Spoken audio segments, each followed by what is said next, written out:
Hey guys, Kris here. In this video, I'm going to give you guys my review, my opinion on the Mercedes-Benz EQA 350 4MATIC. Today, we're going to find out what are its strong sides, what are its weaknesses, and yeah, is this a good car? Should you get one? If you're looking for, well, a small electric SUV, that's what we're going to find out in today's video. So if you're new here, my name is Kris. I have this channel dedicated to testing EVs. I do range tests, I do charging tests, I do reviews, I drive EVs down to 0% to see just how far you can go on a full charge of batteries. So if you like EV content, please be sure to browse the channel and check out other videos. And if you like this content, please be sure to subscribe to the channel and then hit that notification bell so you don't miss out on any of the upcoming videos I have here on the channel where we only test EVs. And also lastly, before we set off and I talk about this car, please be sure to like this video. It helps a lot, so thank you very much.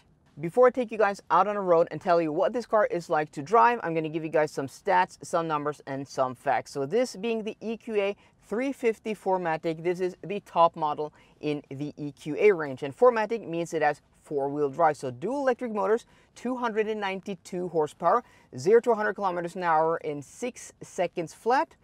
And it starts at 475,000 kroners here in Norway. That's about 47,000 euros.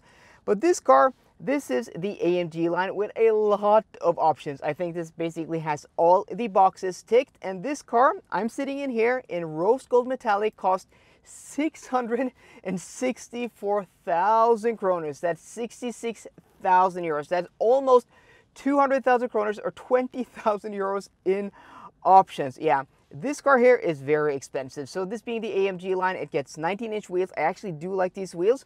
And that drops the WLTP range down to 411 kilometers, which isn't the best. This has a 66.5 kilowatt hour net battery capacity and has a peak charging speed of 100 kilowatts. And the tests I have done with this battery pack show that 10 to 80% can be done in around 29 minutes. Okay, with that out of the way, let's get this thing out on the road, and I'm going to tell you guys what I like about this car. So first off, I do like the comfort. So I just spent a week in the Mustang Mach-E GT. If you want to check that video out, I will be linking that in the description box down below. That car had MagnaRide, and I had high expectations for that car because I had been reading that MagnaRide was, these magical dampers which would give that car and other cars with MagnaRide, well, very good comfort. Well, this car has very good comfort, and from what I could find out, this is on traditional coil-over suspension, steel springs, and gas dampers. And the way this thing is tuned, it's just very comfortable. Yes, it doesn't have the lowest profile tires. You do have some, suspension travel, but it's just the way this thing is set up. The way the suspension is set up, the geometry, is just very, very comfortable and competent. So, it just smoothens out the bumps. What I would experience in that Mach-E is that at low speeds, it was very comfortable. But, once you got going, it would just, get very choppy. This is not like that at all. It's very comfortable at low speed. It's comfortable at high speed. So overall, this is a very, well, comfortable car to ride in. And then you have the quietness of the cabin, and it's almost as quiet as that Mach-E. This is a smaller car, but well, at this price point, it's as expensive as that car. But being a smaller car, usually these smaller cars aren't as well sound insulated as, well, bigger cars. But it's, well, I'm not complaining because it is a very quiet car. We're just gonna stop here to let some pedestrians cross here. So it's quiet, the seats are comfortable, and yeah, nothing to complain about on the comfort side. Comfortable suspension, quiet ride. And then we have this cabin. So first off, it just looks like a Mercedes. Well, looking at it, it just has that Mercedes design language, and most of it is of very high quality. You have this, this faux leather here on the doors, on the dashboard. You have soft touch plastics all over the place. You have this beautiful AMG steering wheel with these, aluminum or metal accents and buttons. And yeah, it just looks and feels very high quality. Awesome. Yeah.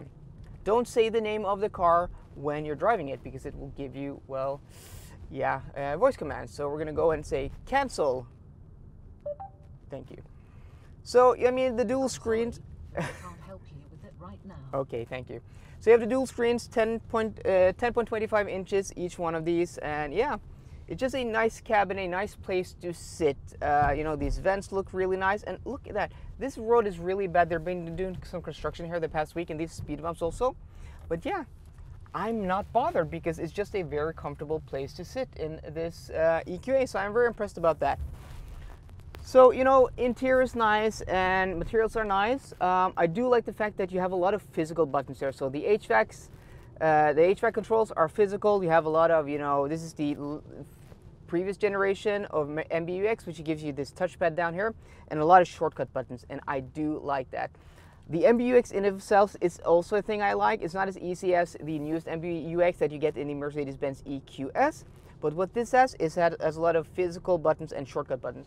I do like that. You have this, you know, volume scroll wheel. You have all of these, you know, nice physical buttons here on the steering wheel. So it's just a nice place overall, well, to spend time. These seats also not the best, but they are comfortable enough. But also what I like about this cabin is that this is a small car on the exterior. And I do like that. That's one of the things I do like because it's very compact, it's easier to drive around town. But this cabin feels airy, it feels spacious. Here in the front cabin, I have lots of headroom, I have lots of room for my legs, it feels wide, it feels airy, and even the back seats are nothing to complain about. So being this size of a vehicle, well, it's actually quite impressive. Where you do get a compromise is in the trunk though. Before I tell you guys the negatives about this car, I just want to say that for you guys who, well, haven't been watching my videos for a while or are new here, usually these reviews are of much higher quality, much better production. I do, you know, put a lot of effort usually into these videos. This review here is more of a one take, and that is because I had surgery a while back, so I'm just not as mobile as I used to be, and I also don't have the same, well, work capacity. So for the next few months, we're going to do these more one takes where I'm going to be talking more, well, as a piece to camera like this and try to get as much B-roll as possible. So just bear with me. So with that out of the way, I'm going to get into what I don't like about this car. And surprisingly, there's not a lot of things I don't like about this car, but there's one thing which may be a deal breaker, and that is it is expensive, or at least can get expensive. So as I said, it starts at 475,000 kroners, which isn't in of itself a bad price, but it's not cheap.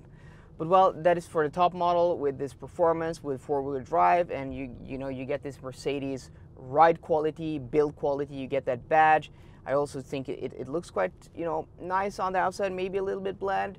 So it's not very exciting, but this car, with all the options, 664,000 kroners. And when you're spending that much money on an EV, well, you're stepping into the EQC territory. You can get a very nice EQC with probably less kit than this, but you can get a very nicely kit one. And yeah, that is a bigger car that's even better to drive, and in my opinion, it looks much better. You can also be getting into an Audi e-tron 50, maybe even a 55 with a little less equipment, or a Q4 e-tron. There are a lot of cars you can get at this price point. So I think the biggest Achilles heel, oh, he was just going to the left here suddenly. Okay, so the biggest Achilles heel, it just caught me off guard. Like, can you go to the left here? Apparently. So the biggest Achilles heel of this car is that it can get really, really expensive quickly. So that may be a deal breaker. I would not spend this much money on this car. I would, well, get it with less equipment if I was looking for this car. Also, the infotainment system screen at 10.25 inch is a bit small. I mean, it's not bad, the graphics are nice, but it just feels very small, having driven a lot of, well, new EVs lately. And then we have some of the interior switchgear does feel cheap. So mostly, you know, the steering wheel here feels really nice. Some of the buttons down here, the vents, the HVAC systems, but then you have the window controls that just feel really cheap. They're not weighted. It just feels like they came out of a completely different car. It doesn't fit with the rest of, well, the interior. Then lastly, what I don't like about this car is the throttle calibration, or the go pedal calibration. It doesn't feel like it's very much connected, so there's this sort of delay, and then sometimes it's just really sensitive. You give it a little bit of throttle and then you're just lurching forward. And then this does have, you know, one pedal driving in a sense. It doesn't come to a complete stop, and you can control it via the paddles here on the steering wheel, which is really nice, or behind the steering wheel. But there's just this delay. It doesn't feel very direct, and I don't like that.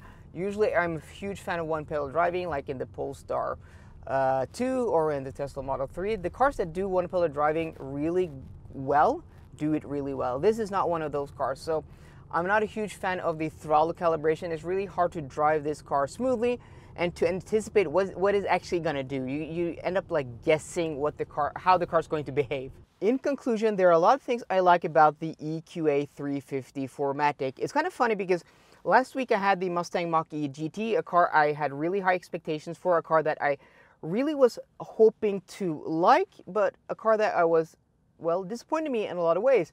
And this week, this is a car I didn't have too much of an expectation for, a car that I didn't think I was going to like that much, but I think I like this car more than the Mach-E last week.